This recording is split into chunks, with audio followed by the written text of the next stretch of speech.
Yes, sir. No, sir. No, sir might be more like it. Dieter and Hutch with you on a Friday night. It's the Friday Night Report on the Dieter and Hutch channel. We got some bad news to report. Unless you were in on the Packers. If you were in on Packers minus 1.5, this is great news. If you were in on the Niners in any way, shape, or form, fiscally, emotionally, mentally, not ideal, as you can tell by the thumbnail. Nick Bosa's out. We presumed that. It's not good. Trent Williams is questionable. He's probably not going to play. He has a bone bruise in his ankle. He had to get shot up with Toradol. Why are you pushing it? It's not like you can just have a bone bruise and play on it, and it's not going to get worse. It's going to get worse. And then, the starting quarterback is out. That guy. Yeah, that guy. Starting quarterback's out. After the Niners are like, no, it's fine. It's fine. He's just, this is part of the process. Is this part of the process still, Jake? I think something with this team to note is that Kyle is very weird with his quarterback injuries. Totally. Remember the Trey Lance thing? And it was like, oh, it's just a little finger, it's minor, it's right, whatever. Oh. And then it was like, oh no, his finger is shot. Mm-hmm. Like he couldn't, it took him like a year and a half to like learn how to throw a football again. So that's not ideal.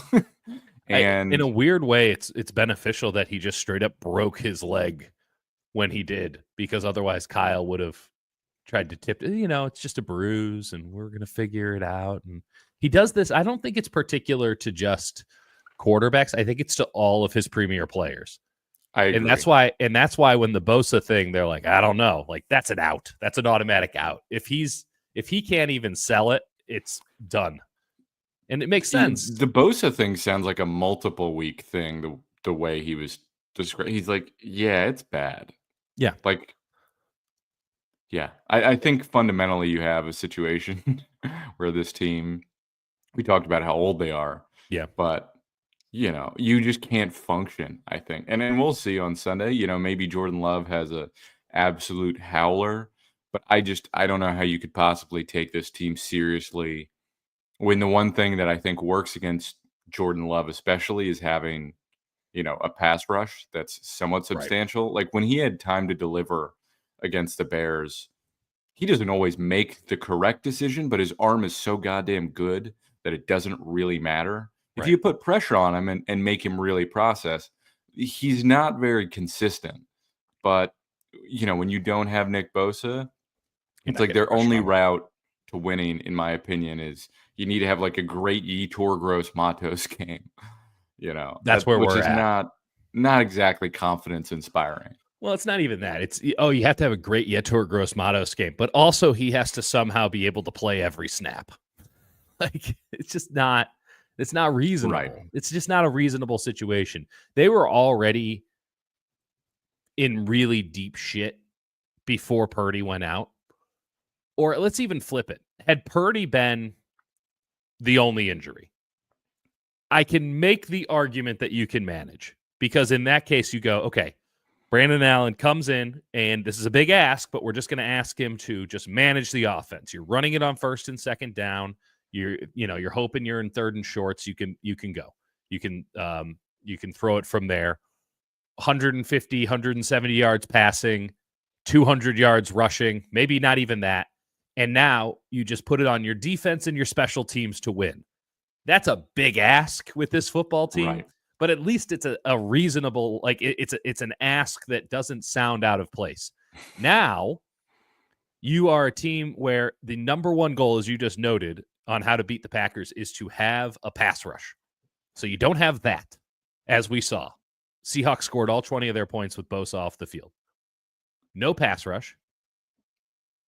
No offense, and the worst special teams in football. But other than that, I think things are going well, Jake. Yeah, it's going well. It's going well. I think the 49ers should take their cues from the weather and just cozy up, have a little, just get cozy on the flight, go in sleepy to Green Bay, have some cheese curds and and just settle in and have a nice little afternoon. It doesn't matter if they win or lose. Just get cozy up in the Well, Midwest. you know they're not winning, so there's that. Let me throw this your way because I do think there are a couple things to actually note in this game. Yeah. I'm going to go ahead and say I mentioned this on KMBR this afternoon. There is something to the fact that this game starts hopeless. They know it's hopeless on Friday, right? And so now you have a situation where Kyle Shanahan won't change his ways. He's going to pretend like he can win this game up until the end of the first quarter when they're down 21-0. And he's like, Yeah. oh, I guess, I don't know.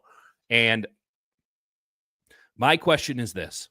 If they are going to make the entire offensive game plan Christian McCaffrey, is there something in the back of that guy's mind that says, I'm not having my Achilles explode for this team?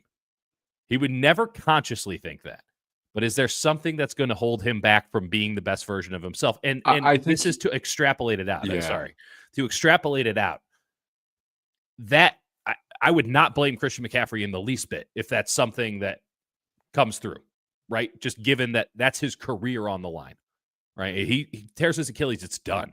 He gets an off season, who knows? Where his Achilles are intact, who knows? But I'm not tearing an Achilles for a football team that ain't making the playoffs. Again, he would never consciously say that. That's buried down deep, but he might hold back. And then, it's a great comment by Henry N. But then the real question is, how many other guys on this team are going to have the same energy in this game? Right? That's sorry. I'm laughing at Henry's comment. Like, how many guys on this team right now are going in saying, we're about to lose, then we're going to lose again. I want to have a nice Thanksgiving. Like, I'm not going all out. This is the first legitimate shot since 2020 of can Kyle Shanahan hold it together? Because it's a very different team than the 2020 team was young and they were hungry and they could believe that they're coming back. They knew this was the last dance for this squad. It is over. They know it's over. They have to know it's over. Does this team stick together or does Kyle lose this locker room? Not that it's a big deal if he loses it. I'm just curious to see what the anarchy is like. Yeah, I think saying he would lose the locker room is I think he's built up too much goodwill. He's got veterans who have been around him for long enough that they really trust in what he's doing. And when injuries happen, I think they understand the reality of it. And I think he's fairly honest with those guys. So it's hard for me to imagine them like genuinely fully losing the locker room. In terms of this thing starts going sideways and you start, doing some, okay, well, are we really going anywhere? Yeah. Am I putting myself on the line for this game? That starts to get real. I don't think any of those guys are doing it this game, but I do think McCaffrey has consciously been worried about his Achilles, and his answer after the last game was sort of reflective of that. I think what is really interesting and really concerning is just some of the vibes and the way guys have talked about what the loss was like and where The guys Seahawks loss. Yeah, take Debo on his podcast saying this has been the toughest season they've had, and the fact that the locker room was dead silent. We were in Just it. It was lingering on that, and it was deeply uncomfortable for everybody knowing that was one we needed, and we blew it, and we might just not have it. And then Kittle, as Cam Inman, our friend Cam Inman, he asked Kittle, he's like, how's Kyle doing? And Kittle was like, I was worried about him, but I talked to him and he seems fine. For him to admit that he was worried about Kyle in a season like this, I think reflects where they're at, where sure, you can point to some of the stats and say the offense is still functioning at a high level. They're still producing in terms of yardage and some other metrics, but we all know it's not right. And none of it's functioning at the level it should be. And I think when you lose games the way they are, it wears on you. And when you're physically wearing down and you see that happening and you see we don't have the gear that we used to have, that does take a mental toll. And I think there can be quit in that situation. I'm not saying this team has quit at all. I don't think that's I haven't true. seen that to this point. I'm curious if we see that moving forward because that's a now fair we get to concern. have a much more adult conversation about the state of this program, right? Tom Brady's out here saying that there are no more programs in the NFL, right? High school program, college program, and then the NFL program. I disagree with that assessment. And I think that the Rams have a program. I think that the 49ers have a program. And ultimately, the program, Steelers, yeah. But like, except for George Pickens. God bless him. Wish we had him. Awesome. But there is something to be said for, I don't know if this was with you or if I was on the radio, whatever. Sorry, it's all blurring together. It's Friday night. That's right. I've heard a lot of people suggest that Kyle's got to go. And I need to reiterate this. Kyle is a victim of his own success. It is not the ultimate success, but he is a victim of the expectations that have been fostered by having success year after year. It is a reminder that that is not something you should generally take for granted. Other teams would kill to be in such a precarious spot, if you will, to be constantly knocking on the door but not being able to get over the threshold. And I'll say this is Kyle's operation from start to finish. The idea that he's just the next Andy Reid might end up being true, but Howie Roseman was in charge in Philadelphia. And when Howie Roseman decides we got to fire Andy Reid, Howie doesn't go anywhere, right? Howie is the man who's actually in charge. And so they're able to bring in Doug Peterson. And then Doug Peterson, Chip Kelly, Doug Peterson, you just go down the line. You had somebody else ultimately calling the shots. Kyle ultimately calls the shots. He's the head honcho. So if you fire Kyle, you're not leaving John Lynch. You're not. You're burning it all to the ground. And I understand that that is a very common refrain in this day and age on everything. I don't like it. Burn it to the ground. That is not a very adult concept. We will get to a point, if things do not improve, where we can have an honest conversation about burning it all to the ground. But I'd like it to be a little goddamn closer to the ground before we start lighting stuff on fire. Just one man's opinion. A few things. Jed York is deeply, deeply, deeply, deeply scarred from that wasteland of firing Jim Harbaugh. He fucking should be. From firing Jim Harbaugh and that wasteland in between and getting Kyle, who, people analyze it like, how's the team doing, blah, blah, blah.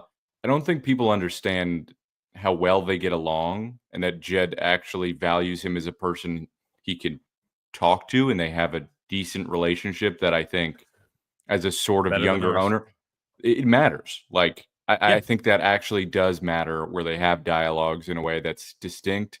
And I think it would take a lot. It would take a lot for Jed to move off of Kyle. So even if it does get to a point, I could see it going on longer than it should. And I also don't think we're even close to that point.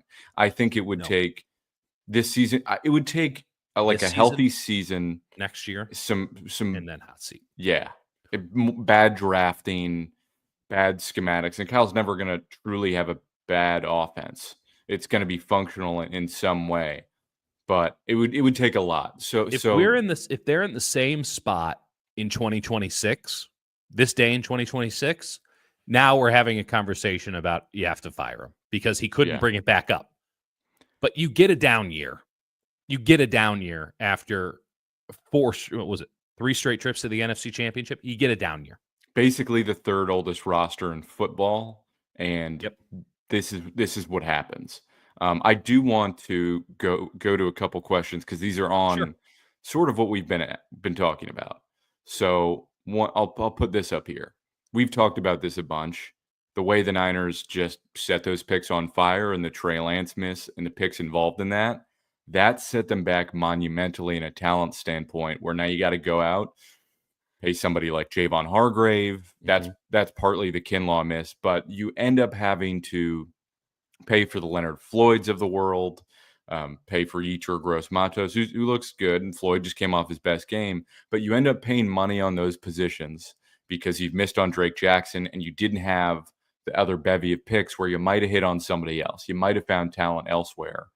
And so you spend money and you're limited on the other positions you can replace. And so now your depth when you do get into a situation where you're George Kittle's out and you're running Jalen Moore and you're running Saubert because you drafted Cam Latu, who I will once again just say for the record was the only tight end in that draft I thought should not be drafted, and they drafted him in the 3rd round.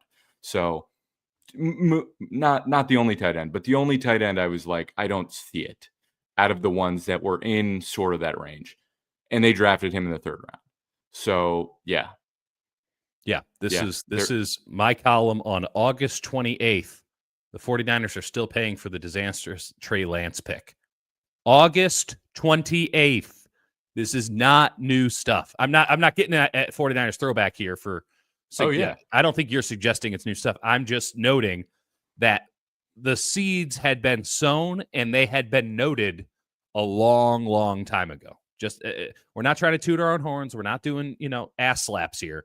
It's doing ultimately it's a little bit of an ass slap. I'm pumping the tires a smidge. But like ultimately what were all the concerns? I mean, Hutch was going back into podcasts earlier today. He was going into just to say, we told you this was going to happen 3 months ago, 2 months ago. And it's the same conversation because this team keeps doing the same thing and doesn't elevate. And now they're just more hurt where they had to be in a good position at this point in the season. We said it. We said going into that bye week, they probably needed to be 5-3 at minimum. Mm-hmm. And they were 4-4. And then they wasted those 2 games. They lost to Seattle. And now Brock Purdy's hurt. Nick Bosa's hurt. Trent Williams is holding on by a thread. George Kittle missed a game. It's just it's not even holding on, and the idea of it holding on is barely holding on. Even the notion. But here's the thing: people are pointing out pushed that it 1 year too far. They could win this game, right? Sure, I don't buy it. Put your money on it.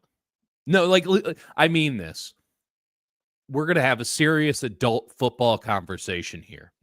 I've heard a couple of people suggest, I really liked what Brandon Allen did in the preseason. Yeah, I like what Brandon Allen did against 3rd-string defenses that played straight cover 4 the entire time. The Green Bay Packers aren't going to do that on the Fox game of the week on Sunday. That's not how this works. Brandon Allen has, if anyone's watched Aaron Rodgers, imagine that without the ability to throw the ball 10 yards down the field. I was thinking about going back to training camp because we saw plenty of Brandon Allen the last couple years. And there's some times, where he can move a little bit, he's not stone-footed. He's got enough to sling it, and he sometimes threw some really nice balls. But for the most part, I remember him on deep throws being woefully off and being inconsistent. And he would run the bootlegs and the timings were right, whereas Josh Dobbs couldn't get a play in at the start of the season. Granted, he was learning the offense, but it was not something that was remotely confidence inspiring. And we said it back then that if Purdy's out, this thing is cooked. You can't win a game. And I know we've literally said this thing is cooked a half dozen times. Well, no. At what point have we been wrong on that? Just because it's just well done now, but it's been cooked rare for a minute. We just keeping it in the oven. At no point have they shown Super Bowl proclivities. At no point have they looked like a talented team. I mean this. I hear, and I'm really not doing straw man because I've done nothing but sports talk radio all week. I hear people say we have such a talented team. Yeah, in 2021, get in your time machine, bring these dudes along. You got some guys, but Deebo Samuel is a shell of his former self. Trent Williams is a shell of his former self. At least I'll give him the benefit of the doubt. I'm not giving it to Deebo anymore. Christian McCaffrey gets a little bit of the benefit of the doubt, but boy, we're going to find out. We're going to find out. If their run game was really impressive, I would say there's a chance. And that's 100%. And that's going to be the way, right? If they are going to somehow figure out a way out of this game, it's to run the ball effectively. Maybe you use someone that's not just Christian McCaffrey. This would be a good Mason game. This would be a good Mason game. They have a smaller defense that is predicated on athleticism. I got a million things on this, but this is a game where you can pound the rock hard And your offense has to be simple. So you just watch the Seahawks tape and you say, we're doing that exactly again. And it probably won't work, but that's the But only way yeah, that could work. they have not gotten movement with their offensive line. They have a lot of missed blocks, and they're not getting the same push where when this offense gets rolling in second halves and they do turn the season around, it's founded on the run game and the offensive line. Listen, say what you will about the pass game, usually gets going in the run game and creates push and creates gaps where running backs can either go through or make a decision. And they have a handful of plays in every game that are really well blocked, but it's not the rule. It's the exception, and that's a major problem. And then defensively, I think without Bosa, you're not going to get pressure on Love, and I'm not convinced. I don't love like Green Bay's Myers and No, their other I get it. guard, and they're pretty underwhelming. But still, like Jacobs is a really really tough running back. Bosa literally called him the toughest running back they faced last year, We all saw of it. last year, and I just have trouble believing that this front is really going to be able to stop that. I We'll see. am I don't think I think pretty highly of the Packers. Like, don't get me wrong. I think their ceiling is exceptionally high. I think their floor is exceptionally low. I think they're a young, athletic, volatile football team. Their quarterback, perfect encapsulation of the overall Yeah. operation. He can do anything he wants except be normal. And that is their entire fucking team. And if you had a level of competence baseline, you could, in fact, make something happen there. But you don't. You don't. Because now all the Packers have to do is stack the line of scrimmage, not to blitz and do all that stuff, just merely to have the bodies. Just you could play a 44 in this game. You could play a full bear front, Yeah. a 4-6 in this game. It does not matter because this quarterback cannot and will not push the ball down the field. They will leave you. This is a mainly cover 3 team. They will leave you They run the holes. same defense. They just switch how much they're just flipped with the Niners on cover 2 and cover 4. Not surprising. It's Jeff Hafley, and they're a lot more aggressive, but they're also a lot more athletic. But there are opportunities to be had. This quarterback can't get to them. I'm telling you right now. I would love it because he's just a black box and let's see what happens. Like this could be fun. It isn't. I was watching preseason game number 2 film today, and let me tell you, anything that goes past 10 yards, dead duck. Perfect conditions. What's going to happen when it's 40 degrees, windy, and probably rainy in Green Bay on Sunday? That ball ain't getting 22. It's Yeah. just it's not there. You have receivers who can't separate. Everything has been hard for Brock Purdy. I will What's it going to look yeah. like for Brandon Allen? I'll give you the optimistic view because Love it. it's so obviously a absolutely horrifying situation for them that I would be stunned if they won this game. The optimistic view is that Jair Alexander's out. Mhm. Edgerrin Cooper's out. That helps you in the run game. They lose a linebacker, helps you in special teams, whatever. It's that you can run the ball and Love turns it over and your defense just holds on enough. But again, they've shown that in the close games, the defense has trouble finishing. They get worn down. And Mhm. without Brock Purdy, I have trouble believing that his offense is going to be able to execute at all, let alone in these key moments when defenses and defensive coordinators really dial it up and bring pressure at you that even Brock has had trouble handling. And he's got incredible pocket presence Yeah. and great short area quickness.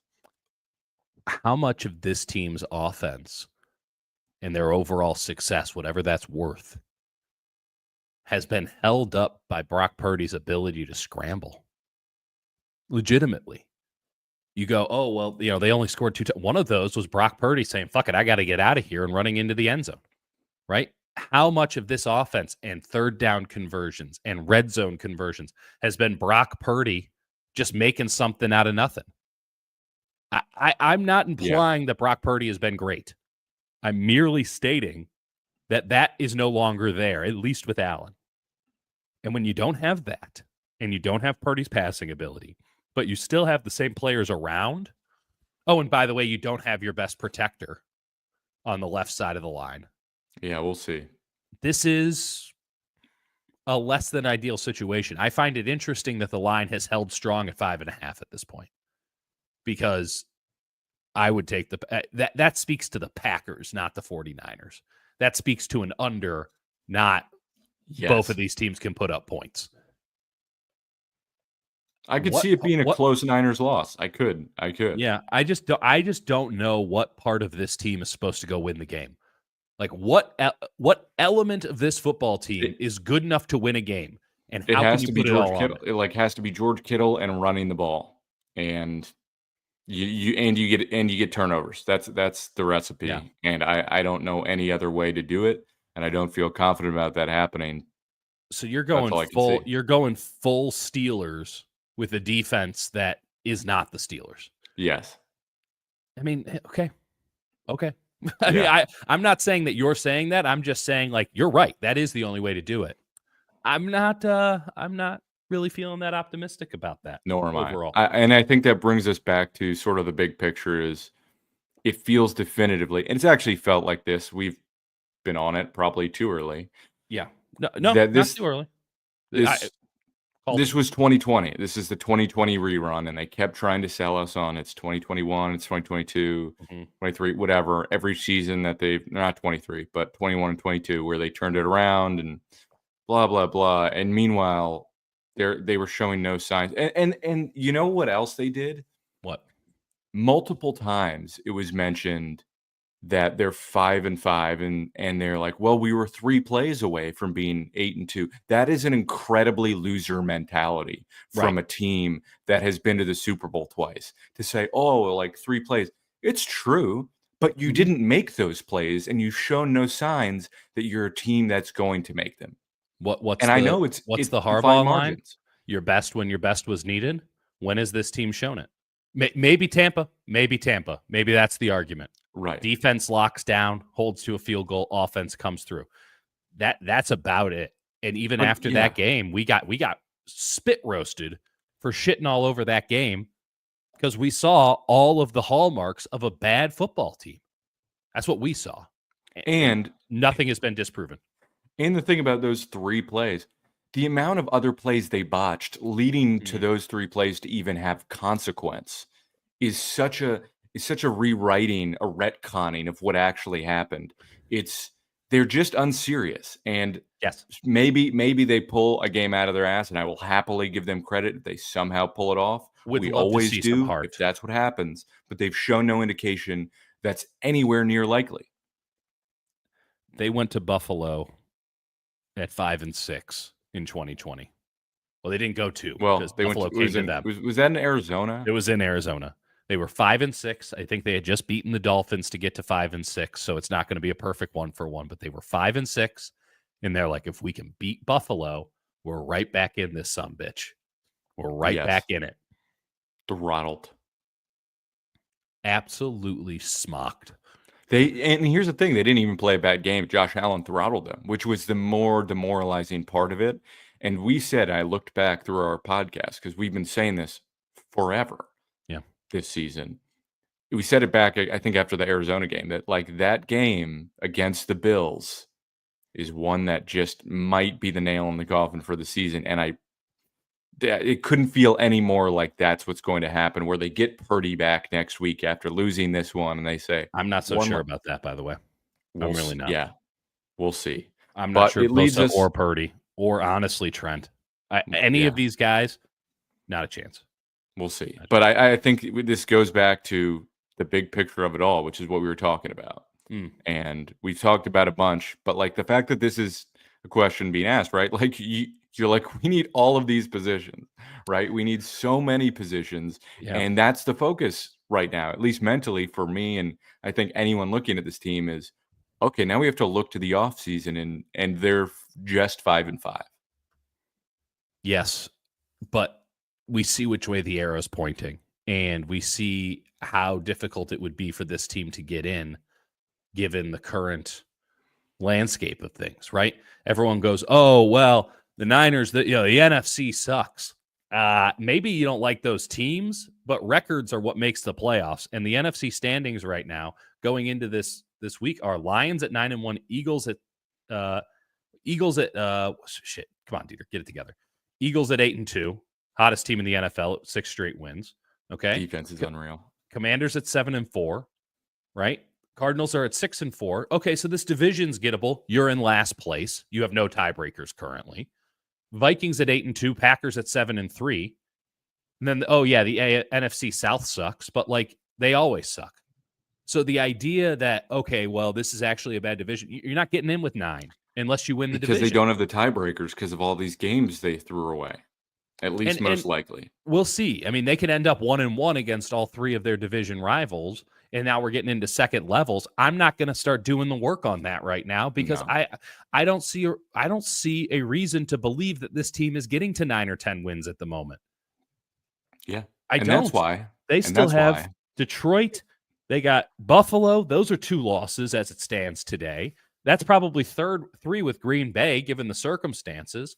Like, if 2 divisions, Chicago and that's Miami, 8 losses right there. You can't lose another one. And that's why I'm watching a whole hell of a lot of college football tomorrow. And that goes back to this question, which is about the future and about the draft, because we're going to have to start getting into it a little earlier, given if this goes the way we expect it to go over the next 2 weeks. And if they prove us wrong, I'll be happy because we'll for once have something interesting to talk about. The last time we had an interesting schematic matchup was with Kansas City. Yep. And we could actually say, oh, this is really interesting. Let's see what they're doing. And there's all this stuff of man coverage. We haven't even talked about them getting destroyed by man coverage because McCaffrey's changed a little bit of that, but it doesn't matter because they're just not executing even when they get a lot of the looks. Can I lean in on this? Because I heard from a lot of folks the suggestion that they should use Mason and McCaffrey at the same time, or Mason and Garendo at the same time. This was suggested to me by Larry on the stream last night. It's been suggested to me by people on the radio, and I don't inherently disagree with the idea that you play your best players. But the concept of saying, oh, just use Christian McCaffrey as a wide receiver shows a fundamental misunderstanding of what makes Christian McCaffrey great and how Kyle Shanahan utilizes him. Christian McCaffrey, if he was strictly a wide receiver, would be pretty average to below average, in my opinion. I disagree with that. Well, let me present my thesis. But I do know you can I do know what you mean. The reason that McCaffrey is great is because you get linebackers and safeties against him. Yeah. You get people who cannot keep up with someone who can at least pass as a wide receiver in that spot. You're flexing him out to that position. You're doing that because you got a man-to-man look. Now you flex him out, and hey, that guy's cooked. The problem is if you just set him up there, now teams play nickel or dime against him, and now you have a nickel back on Christian McCaffrey, which is going to be a bit of an issue if Christian McCaffrey somehow has the ball in his hands, but he's got to get open first. I don't think it creates this inherent separation that I think is being suggested would be alleviated. This separation problem would be alleviated by putting McCaffrey out there. So I just don't see it. I don't get it. And the idea, if I hear one more fucking time that Garendo played wide receiver in high school, like, that's great. I played fucking left tackle in high school. Put me in. Like, just because you played something in high school doesn't qualify you to play it at the NFL level. I don't care how athletic you are. Isaac Garendo was a backup running back for Louisville last year. You think fucking Scott Satterfield is a moron? If he was a wide receiver and a viable wide receiver, you don't think he would have played him there? Because you have a guy who can run as fast as anybody in the sport, and you have him as a number 2. Why is that? Because if you could play him as a slot receiver, go ahead. San Jose State had a guy who wasn't good enough to play quarterback. They put him at wide receiver. He's got 1,300 yards this year. Yeah. Like, that's college. That's college. And you're suggesting at the end, not you, sorry. This is the I get it. No. People are suggesting just do that. It's not fucking Madden. Yeah, I also think McCaffrey doesn't have anywhere near the long speed. Like, he gets caught on every long run. He doesn't have the long speed to take the top off of defense or even challenge middle third. Like, I think he can challenge anything within 15 yards past the line of scrimmage. Okay. But in terms of route tree. I think he'd be limited. So, and you're right. It is about linebackers and what sort of matchups he gets. And yeah, I don't think I think that reflects where we're at in the season. That we're like, what if we put both running backs on Yeah. the field? That'll We're solve just it. haters. They're just haters. 10-7. No, final prediction 11-6. Renee Carell, explain how that happens. Explain how that happens. Explain It's how also they like, go. are you enjoying what you're watching from them? Like, Yeah. are you having a genuine? I don't Is even this your mean this. first go around with the Niners? Because I I've don't mean seen this them. to. They've been pretty awesome in the past. They've been I enjoyable don't to mean watch. this to be snarky, but I do. I mean it to be a little snarky. But are you enjoying watching them? Like, they're a painful watch. They're consistently making errors and just brutal when we've seen like incredible scheme and incredible talent year after year. And this is just watching, you know, I don't even know what to compare it to. It's very Sisyphean. I would say that the problem is there's plenty of football left, and they ran out of gas before it turned to December. I would like to remind everybody that the top 10 players in terms of cost on this team as the salary cap, in order: Trent Williams, injured; Charvarius Ward, out for personal reasons; Nick Bosa, injured; Fred Warner, hasn't been the same since September 29th when he twisted his ankle; Debo Samuel, washed; George Kittle was injured last week, but it's been marvelous otherwise. Credit to George Kittle. Christian McCaffrey, washed; Hargrave, injured; Ayuk, out for the season; Greenlaw, hasn't played yet. Those are your top 10 players in terms of salary cap hit. I know that that's not your 10 best players, but it should be a pretty reasonable facsimile in a hard capped league where to explain why this team's not very good. It is a stars and scrubs roster. We complain all the time about how bad their special teams are. Well, yeah, you don't have good depth, and now your entire season rides on the depth that can't do special teams right, but they're going to do offense and defense correctly? Like, what are we talking about here? But at least they got Khalil Davis, who is may or may not Jake, exist. every day I come closer and closer to getting confirmation that move was simply made to assuage the media. Like, it And really just does. to say we made a trade. We made a trade, and people won't look into it. They'll just say they got a defensive tackle. We were the only ones sick enough to watch the tape, and we went, okay, he tested athletically well coming out of Nebraska 6 Do you think years anyone was ago. looking up the athletic testing scores even? We're the only sickos who looked that part up. There's a We're reason the they only made ones that who trade. said anything. There's a reason he made that. They made that trade 2026 literally when the deadline was over. They got it in. They're like, okay, just here's a future seventh. It's like when the Giants got Mark Canna at the deadline. They're like, yeah, we just grabbed Mark Canna. And everyone's like, what the fuck are you God, doing? you just sent a shiver down my spine talking about the Giants. Okay, hey, are you excited for Bobby Evans to be back? Oh my God, it's just bring back the guys. Bring them all back.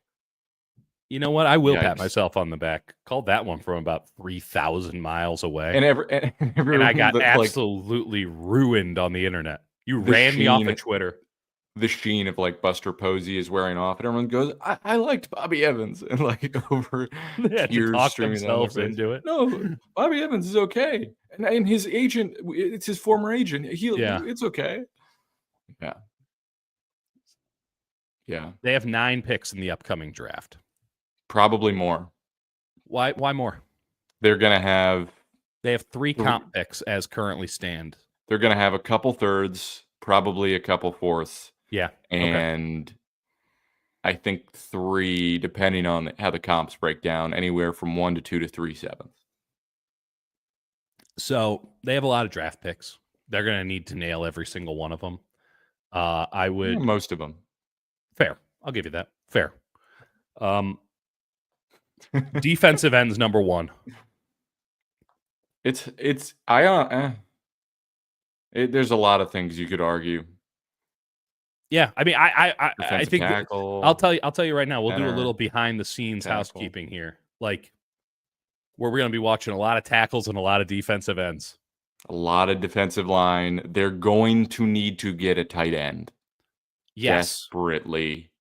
Desperately. They're also going to need to draft another like backup wide receiver. Yeah, they're going to need a little help at safety. Probably need to draft. They need every position. They really need a young linebacker. That's a good call. You can mention but fundamentally, almost they every have to position. rebuild both lines. They really Offensive line do. especially. Yeah, both Yeah, lines. they That have to was their rebuild thing, it. right? That was their whole philosophy is like, we're gonna build this team around the defensive line, and that has not really been true since, what, 2022, right? Like, Yeah. that was their whole thing, and they lost Saleh and D'Amico, and it's they haven't had the same guys. I want to note something. God damn, did we make the same joke at the same time in the chat? No, my bad. Sorry. It just repeated on itself from the text. My bad. I thought that that happens about 3 times a week, Oh, and it's that's just really fucking incredible. annoying. No, that's my bad. Sorry for ruining the chat. I've broken the sanctity. One thing to note in this game, Robert Saleh has been spending his entire Oh, yeah. weeks with the Packers, and I His do think best man. yeah, and I do think it highlights. Actually, it was LaFleur's brother who was his best man, wasn't it? Or was it Yeah. LaFleur? It Was it was it Matt was LaFleur or was LaFleur. it Him Mike him LaFleur? and Matt it was Matt LaFleur that and Saleh, I think they were best man at Yeah. each other's weddings. So Matt, yeah, that's Matt LaFleur. I get Mike and Matt mixed up. It doesn't matter. Yeah. Fundamentally, this I do think highlights something that we have mentioned a little bit in passing, but I do think is something to really hearken and note. The brain drain for the 49ers over the last couple of years has been immense, and I feel like it's finally reaping. It is showing up. This team isn't adjusting. There's not a lot of creativity. There's not a lot of aggression. There's not a lot of fearlessness. This is a team that is looking for answers and is afraid to go find them because they're afraid to lose what they believe. They don't have it, but they believe they're already holding on to. Whereas the Packers, who haven't won shit, are out here and they have done an incredible job. Think about just this. They have Jeff Hafley. They got him to quit his job as the head coach of Boston College because he's like, I'm not playing this NIL bullshit anymore. Right. He quits his job to go be their defensive coordinator. That's a big get. That's an impressive get. This was a guy who I talked about as a possible NFL head coach a couple of years ago. Yeah. They go get He's him. on that path. Right. They go get Rich Bisaccia, who has now made their special teams from shitty to not good. So that's a good hire. One man can really make a difference, let me tell you. And then they're sitting there and they're going, you know what? We could use another voice. So they go get Robert Saleh, who is unquestionably one of the great men in football, just an all-time dude, and a really great football mind, as evidenced by his success. Clearly, the Jets have gotten a lot better since he's left. And they have him in kind of a win-win situation for him. He's working on the offensive side of the ball for them. So now he gets to get some of the LaFleur offensive shine because he's working on LaFleur's offensive staff, but also he gets to give LaFleur checks from a defensive viewpoint. That is really good talent acquisition at the coaching ranks. Meanwhile, Kyle is looking to see if Mama Kubiak can come in here and maybe call some plays in the preseason. Like, they've run out of Kubiaks.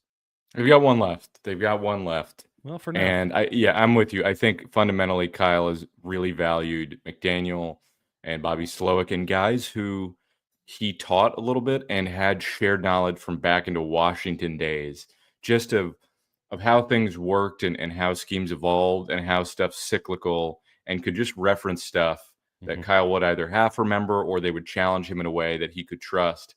And I think when you lose that, it's just difficult to replace that level. And also when you're losing talent and you need to be more innovative and you don't have those guys, it makes it a whole lot harder. Totally. So where I'm at, just to sort of wrap this loop up and wrap this thing up, I would be stunned if this team won on Sunday. I think I've mentioned the path that they would have to do, where it's just turnovers, they win turnovers, and they run the ball effectively. None of which is out of the question because I think the Packers are a team that can fluctuate and be unpredictable. But I just think without Bosa and with Brandon Allen as your quarterback, the odds of that happening are very, very low. And then you're going to get throttled and your seat's going to be over in Buffalo. I mean, it's over here. I have a hard time imagining a way that they'd win in Buffalo full strength. They won't be. I think Pearsall can have a nice game. I think there's that possibility. Yeah. That's something to look forward to. I Pearsall think and the young players they have. I would, my legitimate guess, this is not pandering. This is not, I will never and have never done that. I don't care about people enough to pander. Clearly, you can see by our numbers. I think Dobbs plays in this game. I think Allen is so bad that they go to Dobbs in this game. That's what I expect. And I expect Dobbs to actually be equally shitty. But at least he's do something shitty. Cool and then throw one of the worst interceptions you've ever seen. That sounds about right. So I'm just gonna get Renee out of the chat here. See you later. Just keep being annoying, buddy. I'm not saying that you have to go out. Talking about tiebreakers with this team is the fuck up out of here. Do something. I can understand the concern about Dobbs. I will say this. This is the John Madden quote perfected, but it's about backup quarter. When you have two quarterbacks, you have none. Kyle couldn't legitimately choose between two because one of these guys should have just been released. And then you have a young guy that you keep on the practice squad, and that's your third quarterback. And instead, he's like, well, we should do. Why are you keeping a Josh Dobbs around if Brandon Allen's your guy? Right? What's the point of having a Josh Dobbs around if Brandon Allen's your guy? So, yeah. Why would I have any faith in either of them to get the job done? At least I can explain fully, overtly, because I've seen him play NFL games, why Josh Dobbs shouldn't be starting or playing, right? Because he's just a total wild card. But with Allen, I think a lot of people are out here going like, well, we haven't seen him. Oh, he looked good in the preseason. It's not the same. It's not the same. And I'm with you. The Green Bay Packers aren't going to be like, well, let's take it easy on him. It is his first time around. Let's make sure we don't get injured out there. The Packers are out here looking for blood. The Packers are out here looking to run up the score. The Packers are out here looking to make a statement. Oh, by the way, they're only playing at home a team that knocked them out of the playoffs last year in a game that they frankly should have won. And the last time they visited was just a truly gutting loss for the Packers. You think at home? You think that Matt LaFleur is going to take it easy on Kyle Shanahan because a man's down? The fuck up out of here. And those guys have had some stuff. They've had some stuff. The one way that you could have beaten Love, and it was a legitimate way to beat him, is to pressure him and force him into mistake throws. You don't have that anymore. And now you're just asking your young green secondary to somehow stop four receivers who are fast as fuck on any given play. And your defense, which can't stop the run to stop Josh Jacobs. It's not a reasonable ask. It just isn't. And it was already a bit of a stretch with an offense that was what we saw last week that scored 17 points. It's not happening. I guess special teams might win it. But, here we are. Yeah. What's your final score prediction here, Jake? I'm going to say 24-16. Yeah, 31-9 Packers. Yeah, sounds about right. I think it feels low scoring. It feels low scoring to me. More, my heart said 24-13, but we'll see. All right, folks out there, give me your score predictions before we get out of here. We got 31-3 by Frank, 27-10 by Jackie. That's right. I said 3 field goals. That's all that's happening. I said 16, which was 16. Yeah. So that's why I changed it to 13 because I was like, I don't know about all that. 35-6, 31-9. There we go. Yeah. Yep. By the aggressive sip. I've been aggressive sipping all day. Ball control is the key. Yeah. You know what else would be better? Talent. 30-17 Green Bay. 28-6. That's a good. I like that one. I like this one more. 37-5 is apparently a score got me. We're gonna check that, but that's what I'm looking for. Now all we're in for is weird stuff happening. How about a 2? Right? Let's do it. How about a 2? 37-12. That's a good one. Okay. Yeah. Folks, we'll talk to you Sunday night. We will. Perhaps it will be celebratory. Well, it'll be one way or the other. Yeah, we'll be there. We'll be here, and then we'll start talking some draft. Appreciate you, folks. Have a great night, everybody. Have a good weekend.